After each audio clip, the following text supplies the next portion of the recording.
Hello and welcome to Ukraine This Week with me, Don Arleth. Let this be your one-stop shop to take stock of all the recent events taking place in the war in Ukraine.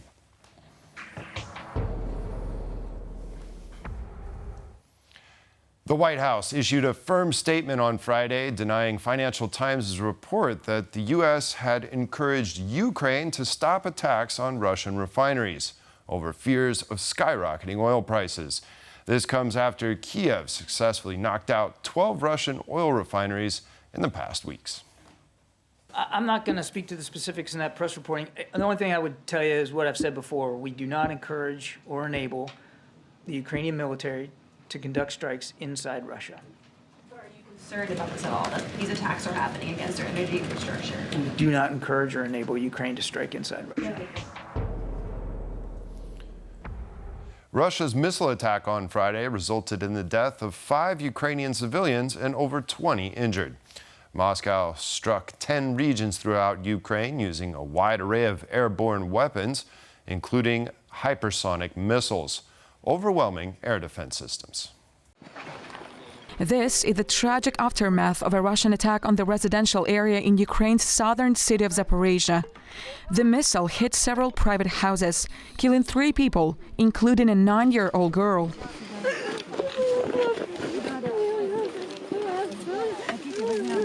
The attack disabled Europe's largest nuclear power plant, located on the Dnipro River. It is one of 4 similar facilities in Ukraine and was occupied by Russian troops early in the war. The Russian strike devastated residential buildings and the energy system in the western Khmelnytsky region, killing 2 people and plunging the town into a blackout. Kharkiv has also revived memories of the Kremlin's attacks on the Ukraine's critical infrastructure. There is no water at home, so we came to the spring. And that's why there is no water, because the Russians hit the energy infrastructure. 10 liters. There's 3 of us, a child and a woman. It's enough for 2 days. At night, the city was plunged into darkness. On top of that, Russians targeted Ukraine's largest hydroelectric power plant based on the Dnipro River, leaving the facility on the verge of disaster. The Kremlin explained the strike, saying, From 16th to 22nd March this year, in response to the shelling of our territory and attempts to break through and seize Russian border population centers, the armed forces carried out 49 retaliatory strikes with long-range airborne precision weapons. According to Kyiv, yesterday's attack damaged 150 infrastructure facilities, using over 150 weapons. Ukraine's President Volodymyr Zelenskyy addressed the issue of insufficient air defense systems following yesterday's massive Russian attack on Ukraine's critical infrastructure. The deadly strike severely damaged Ukraine's largest hydroelectric power plant and left millions of Ukrainians without electricity, forcing Kyiv to seek emergency electricity supplies from neighboring countries. Certainly, the key issue is air defense systems. Physical protection of objects and recovery after strikes depend on the people here in Ukraine. But real and comprehensive protection against Russian missiles and Shahid drones is only possible with sufficient political will from our partners. Every day we communicate about this. We use every day to convince of the necessity and, most importantly, the possibility of full protection of Ukrainian skies. Russian terror is only possible now because we don't have enough modern air defense systems, which honestly requires enough political will to provide them. All partners know what is needed and who can make truly life-saving decisions.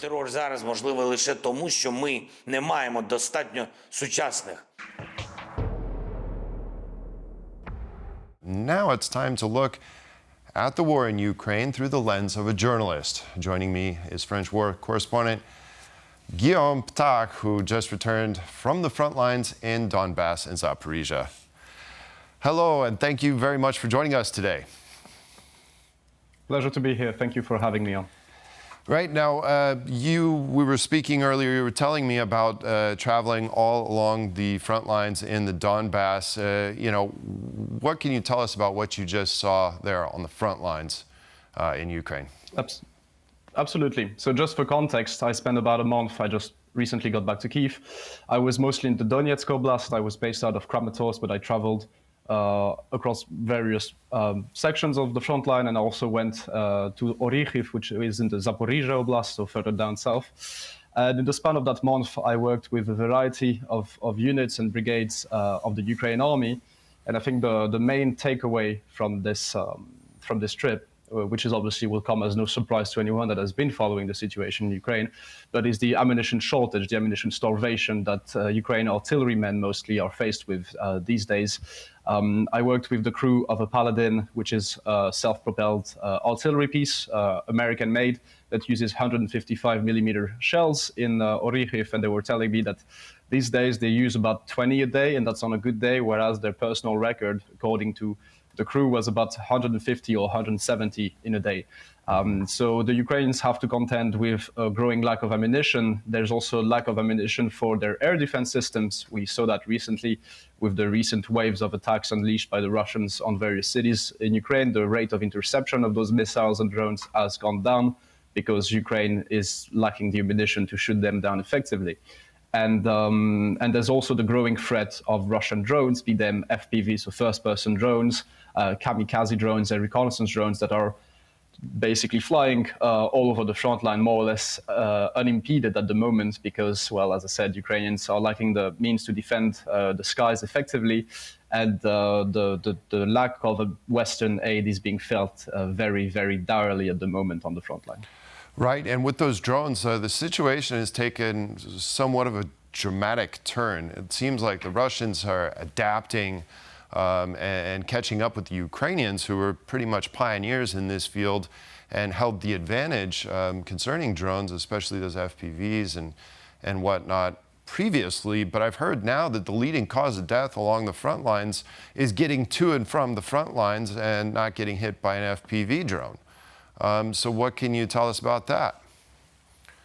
Absolutely. You were making a very good point in the sense that at the very beginning of the full-scale invasion, the Ukrainians showed a lot of resourcefulness and craftiness in using the drones. They're the ones that kind of pioneered such a systemic use of drones, be it to either strike Russians with improvised ammunition or to use them as reconnaissance to then coordinate the work of the artillery. But a Ukrainian soldier was making the case recently that the Russian army is neither intelligent nor stupid, it's just slow. And it's slow to catch on, but eventually they do. And it's exactly what happened. The Russians have put their economy on a war footing, which has allowed them to mass produce drones and outproduce Ukraine when it came to those drones. As you said, going back and forth from the battlefield has proven more and more dangerous. For most of the trips that I did to the battlefield, to the front line, I had to leave very early in the morning, say around 3 or 4 in the morning, precisely to avoid being spotted by drones. But even that may not prove to be a solution for much longer, as a number of drones, Russian drones that have been shot down by the Ukrainians, were found to have either thermal imagery installed on them or night vision, which means that this is very much a growing threat that is impeding the movement of Ukrainian forces on the battlefield. And recently, some of the medics in the Azov battalion of the National Guard were telling me that they are seeing more and more and more casualties coming from drones, because as one of the medic was telling me, he said, when a shell lands, you throw yourself on the ground and you hope to God that the shrapnel will not hit you. But with a drone, you may hide, you may drop to the ground, but the drone will be able to find you and can fly directly into your position, even if you're behind a wall or if you've taken refuge inside a basement, for example. So right. It is very much a problem, and that threat is only going to grow worse if Ukraine is not properly supported. Right. Certainly, we've seen thousands of these videos that are circulating online, just showing how difficult they are to escape. In many cases, absolutely terrifying. I've spoke with lots of military guys there in Ukraine as well. Have said that it's probably the most terrifying thing on the battlefield. Yes.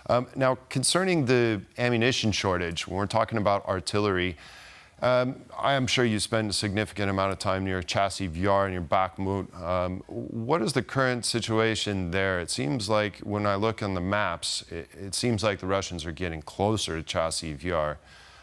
What is the feeling there? There's very much a sense. For context, I had been in Chasiv Yar itself, the city. I spent some time there. The last time was during my previous trip to Donbas, which was in December. And when I came back this time around, I did go through Chasiv Yar, but I didn't exactly stop. And according to most of the soldiers that I spoke with in the area, the situation has grown much more dire. Shelling is constant. And the Russians have been using more and more those FABs and CAPs, plane drop bombs, those glide bombs that can basically level entire buildings. Some of them weigh up to half a ton, so with a massive explosive charge. The situation in Chasiv Yar itself has proven to be more and more difficult. And some of the soldiers I spoke with near Torets, who had just been moved 2 weeks prior from a forest near Bohdanivka. And Bohdanivka is a small village.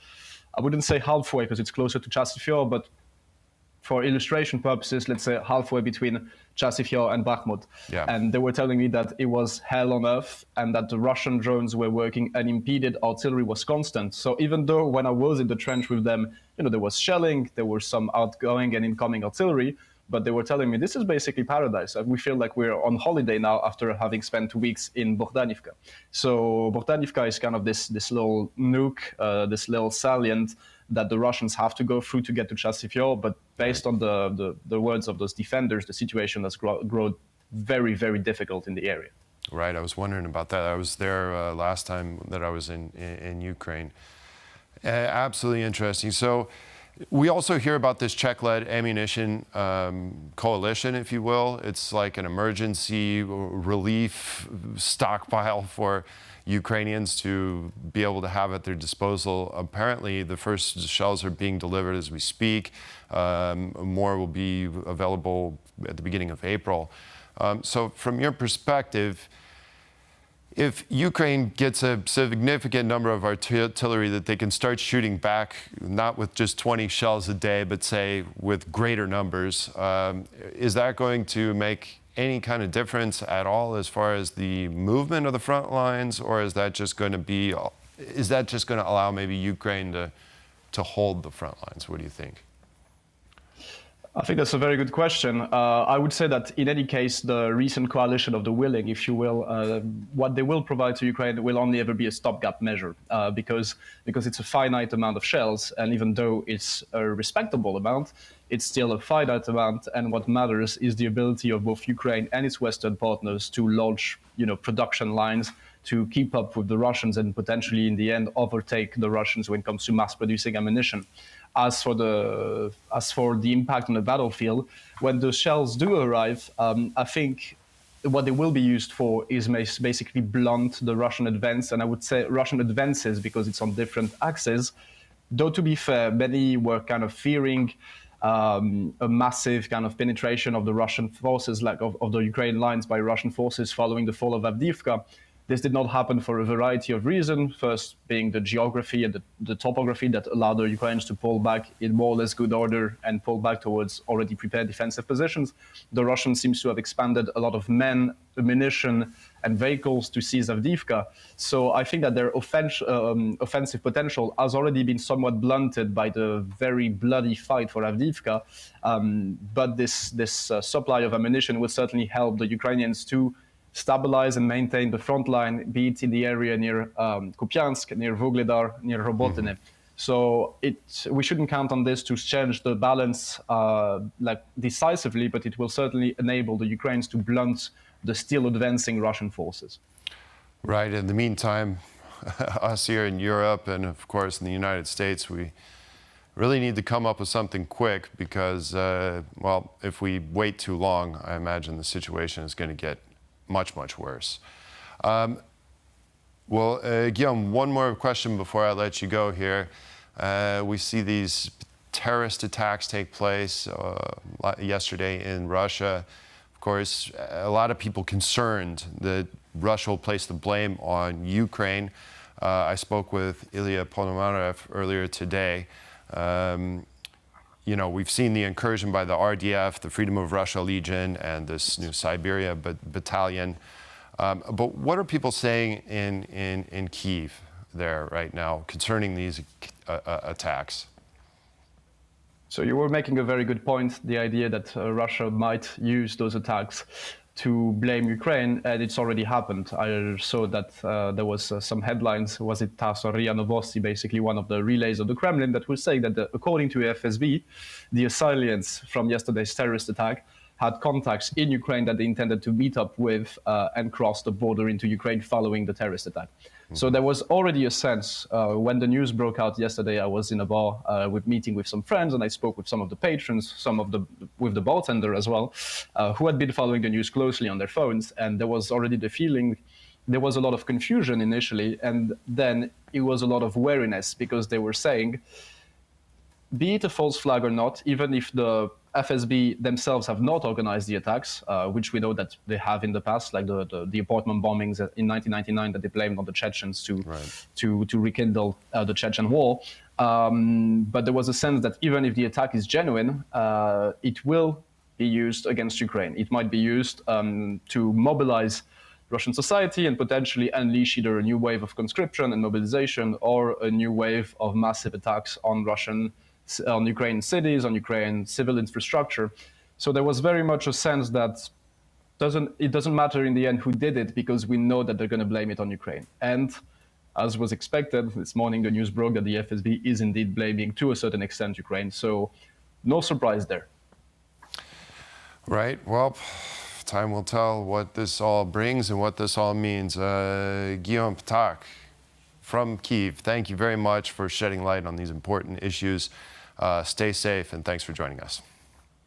Thank you very much.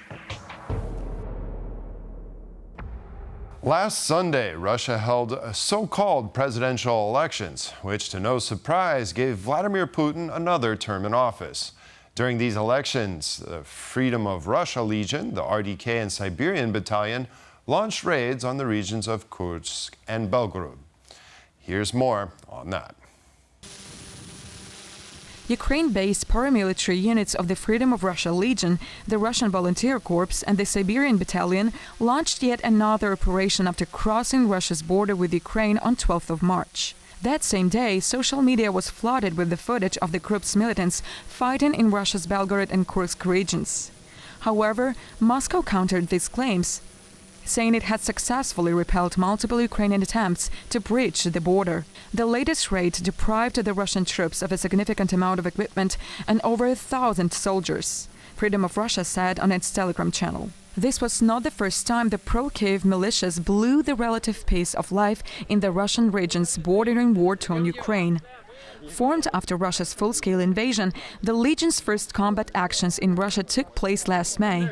Back then, they captured the military personnel in the Belgorod and Kursk regions and handed them over to the Exchange Fund of Ukraine. After several months of silence, the militants announced their fighting in early September, saying they had killed 2 employees of Russia's Federal Security Service. Freedom of Russia blamed the Kremlin for yesterday's shooting at Moscow's popular Crocus City Hall concert venue. Days before this incident, Putin called the Russian pro-Ukrainian volunteers scum and traitors, threatening to, quote, punish them without a statute of limitations, wherever they may be.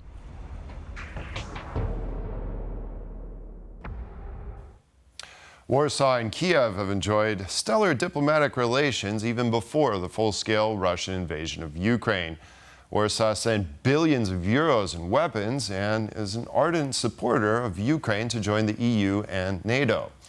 But there's one major thorn in this relationship. That is the flooding of the Polish market with Ukrainian agricultural products, which has caused a rift in relations between the two countries. Polish farmers feel the pinch of the influx of Ukrainian grain. They complain about the negative impact of the EU policy of allowing Ukrainian grain into the bloc, claiming that they are not fighting Ukrainian farmers, but the agro holdings, which account for 37% of Ukraine's entire agricultural market. Poland is trying to keep Ukrainian grain out of its market. Meanwhile, Brussels aimed to help Ukraine by creating so-called solidarity lanes to allow goods to flow through Poland, Romania, and Hungary. While grain prices have remained relatively stable, Warsaw says Ukrainians can sell at cheaper prices than Polish producers. We should be in the fields right now, and we should be cultivating the fields. But looking at what the prices are now, and that we have nothing to do about it, many of us wonder if it makes sense to cultivate these fields at all, because we generate additional costs. According to the Ukrainian media outlet Европейska Pravda, 12% of the Polish population is involved in agriculture business. The well-being of a large number of Poles thus depends on the state of Poland's agricultural sector. Meanwhile, Ukraine denies accusations. According to an analytical study conducted by the Polish Institute of Public Fields, a think tank specializing in economic and financial research, grain imports from Ukraine do not contribute significantly to the fall in grain prices in Poland. The same applies to the rest of the EU. Ukraine takes a similar view and has criticized its neighbor for allowing grains to flow from the Belarusian border. At the same time, we see that, unfortunately, Russian access to the European agricultural market is still unrestricted. And when Ukrainian grain is thrown on the roads or railway tracks, Russian products are still being transported to Europe, as well as goods from Putin's controlled Belarus. This is not fair. Polish farmers' protests, which began in early February, have only raised tensions as Ukraine has seen many or even all of its border crossings with Poland blocked. Kyiv points to the burned and Russian-mined fields, where Ukrainian farmers struggle to plant and harvest grain. Well, it's time to look at this interview that I conducted earlier this morning. I met with Ilya Ponomarev. He's a Russian dissident and he's delegate to the Congress of the People's Deputies. Of course, a very anti-Putin figure. And, well, he told us about a lot of things, from the elections to the Freedom of Russia Legion and all the way to these recent terrorist attacks. So take a look. Last Sunday, of course, the re-election of Vladimir Putin. I mean, there's not much that can be said about it. He got the best result in history. But from your point of view, what does this mean for the rest of the world? Well, first of all, I want to say it's easy to get a result when no voters are involved, when you can just draw the results the way you want. And I think that we should stop calling what was happening this recent Sunday as the elections. It was some process, imitational process that Putin organized for himself, because he has no right to run. No others had chance to participate in the elections. No campaigning was possible, and no counting process actually took place. And even like mathematically, we have evidence for this, which was already published, that if we say how many people actually came to the polling stations to vote for Vladimir Putin, there was approximately 40% from those who took part in the voting, and 30% of overall people who had the right to vote. So I think that we should stop saying that majority of Russians support Vladimir Putin. No, actually, majority of Russians stayed home and never voted for him. And that's the reality. So what that means, again, as every crisis, it has the potential opportunity, but it has a potential problem. For one side, if we take it for the face value, that means the further consolidation of power in Russia, and for Putin it would be easier to expand the war and spread it to other countries and attack Baltic states and attack Poland, because everybody supports me. From the other side, I think that we should use it to finally achieve the political change in Russia. Because now I think that all of the international countries should say, look, the guy is no longer a president. We can call him the big mafia boss, the big chief, the ultimate commander, the dictator, the usurper who he is. But let's stop calling him the president. And by that, let's construct alternative structures of power to present this as an alternative to Russian people, to Russian elites, to ordinary guys. Say that if not Putin, then that's who could be the normal people for Russia. Do you think that there is somebody that could be acceptable for not only the rest of the world but for Russians themselves? Well, I think that right now is the whole race of people who want to be, and many of those people are pretty reasonable, say, Mikhail Khodorkovsky is a reasonable guy, right? And he has a lot of experience in running large structures, his views are known, etc., etc. But I think that we should select among those people who are not just talking, but who are doing things. And first of all the units which are fighting in the front lines, they're not about speaking, they are about actually delivering the results. Congress of People's Deputies, which is here, these were people who ran into real elections. They didn't stay home, and they collected a lot of votes from the constituents, people who are sitting here in the audience. They collected more than 7.5 million votes, which is a sizable chunk of the current Russian parliament, and they represent all political parties, so that's a legitimate body. To what extent do you believe that the actual results, the ballots cast, differ from the official results? Do you think Russians went to the polls in a significant enough number that they voted for anybody but Vladimir Putin? Is that possible? No, they rather abstained, because to anybody but you need to have an alternative. And that's actually, to me, it was very immoral of what many representatives of the Russian opposition called for. I think that for those people who wanted to vote, there was one moral choice: to come, to spoil the ballot, and to write name of Alexei Navalny into the ballot. And that was, that made no practical sense, but at least it was a moral move.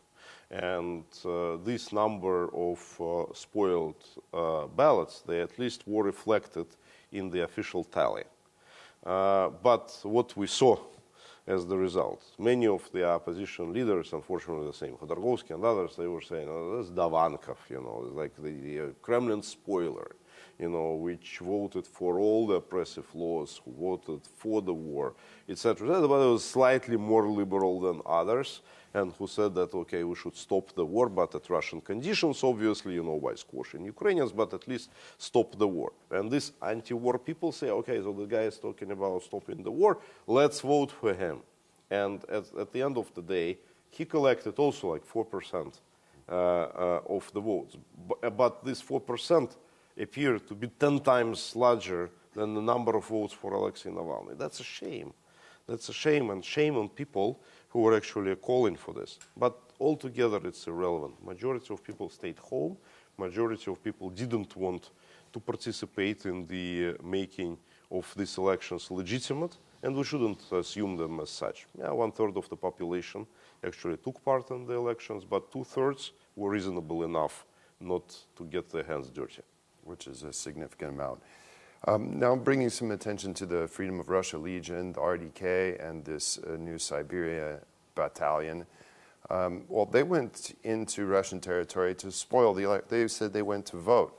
Now, I'd like to ask you, how much information is disseminated about what they did on that mission to the rest of Russia? How aware are Russians that there are other Russians that are fighting against what they call the criminal Putin regime? Well, first of all, I want to say about the voting, obviously it is a joke that was made by many Ukrainian officials when they were asked, so what are people who are officially enlisted in the Ukrainian army are doing on the Russian territory? They were saying, okay, they're Russian citizens, they went to vote.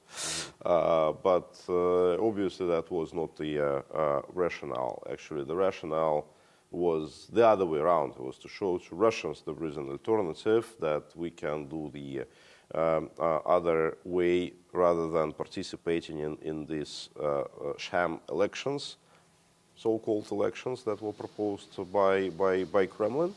And I think this demonstration was pretty impressive. At the same time, obviously, no Russians, outside Kursk and Belgorod region was aware about what's going on, because the Russian national TV is not speaking about this. And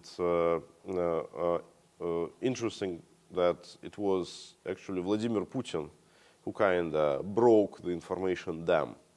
And that actually speaks a lot, because the original statement was that, like nothing happened. They didn't even manage to cross the border.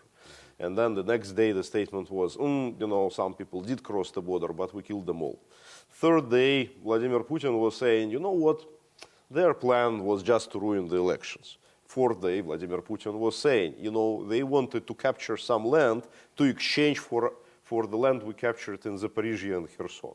So it was clear that the scale of operation is such that even Vladimir Putin could not ignore it completely.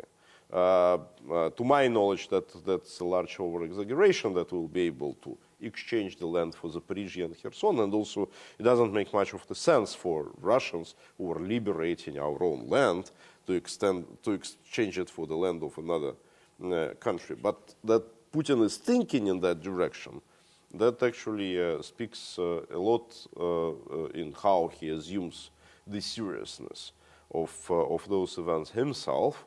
And that's why I think that the horrible terrorist attack that they made in Russia, in Crocus City, was not an accident. They needed to overshadow what was going on with the battalions, and probably they are planning to put some blame on these Russian volunteer groups that they were somehow involved, because now they need to discredit it because they don't want them to gain popularity. Right, which, officially, there's speculation whether this is official or unofficial, right? But ISIS is claiming credibility for these attacks, responsibility for these attacks. You remember the attacks of the late 90s that launched the Chechen War eventually, right? So do you see any similarities in what happened here in Crocus City Hall compared to what happened in the 90s? No, well, on the bird's eye view, it's very similar, because that's how Putin's first term has started in 1999. That's how his fifth term is starting in 2024. That was the reason to start the new war with Chechnya. This is the reason to justify the war with Ukraine. In both cases, it was serving the purpose of mobilizing the society on the military platform. So the parallels are pretty obvious.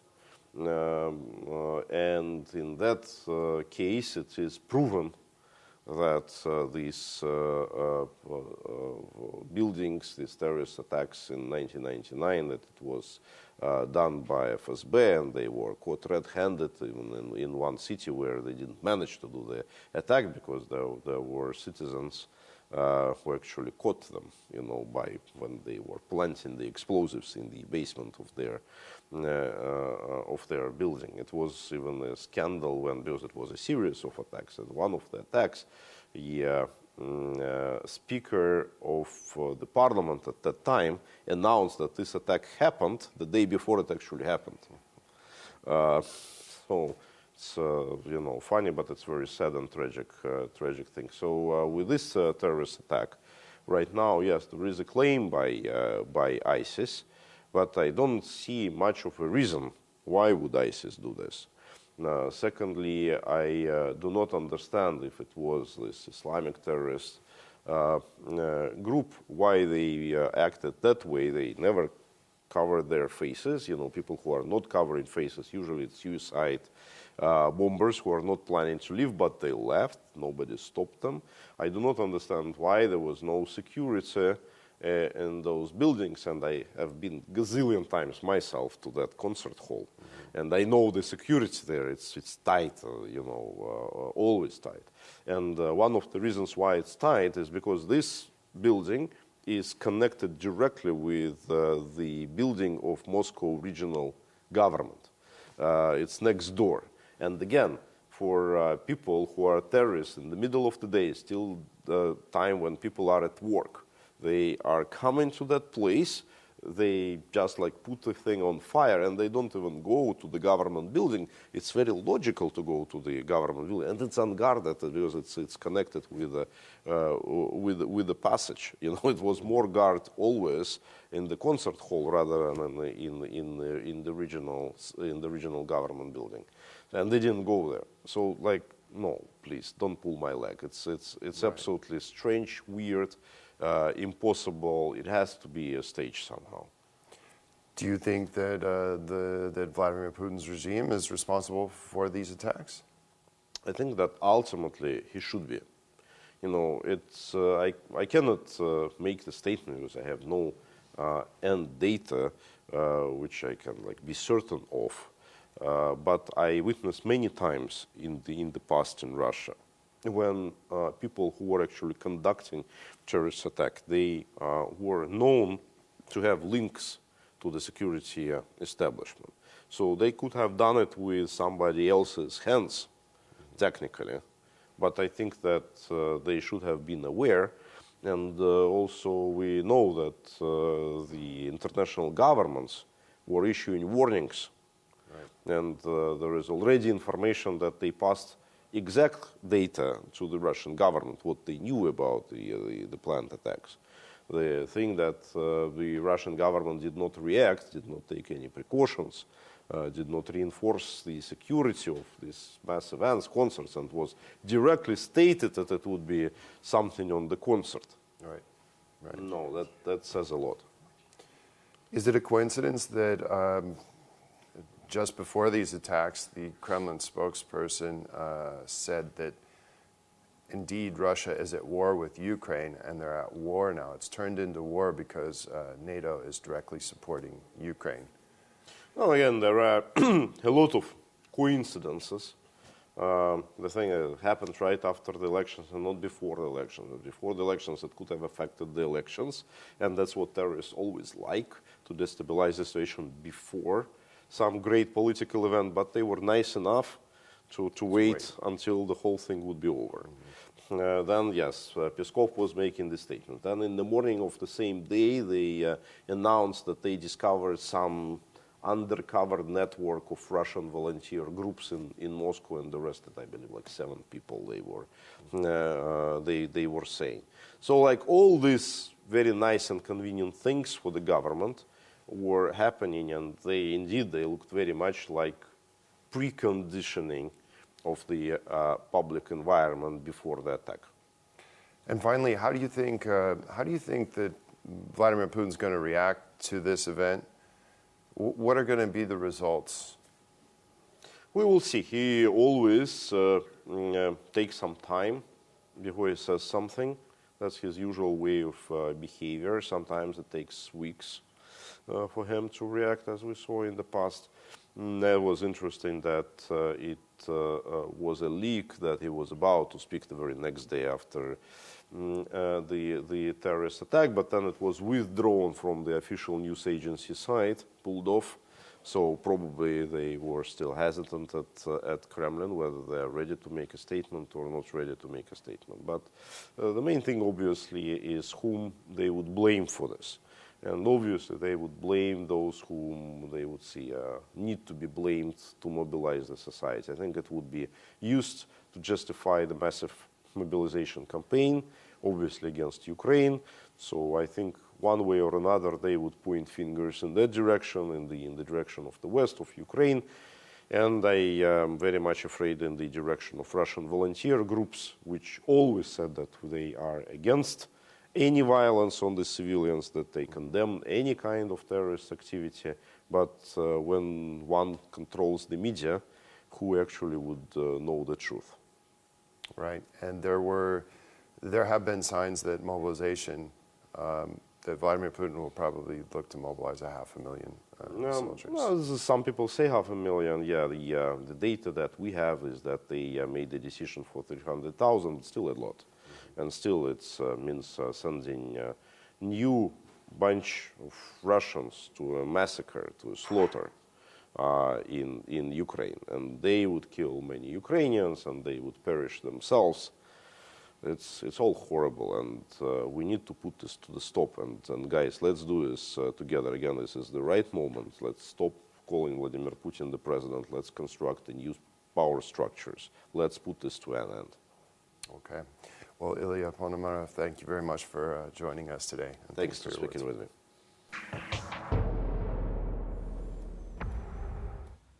And that's all the time we have on Ukraine this week. Thanks for joining me, and see you again next Saturday. Goodbye.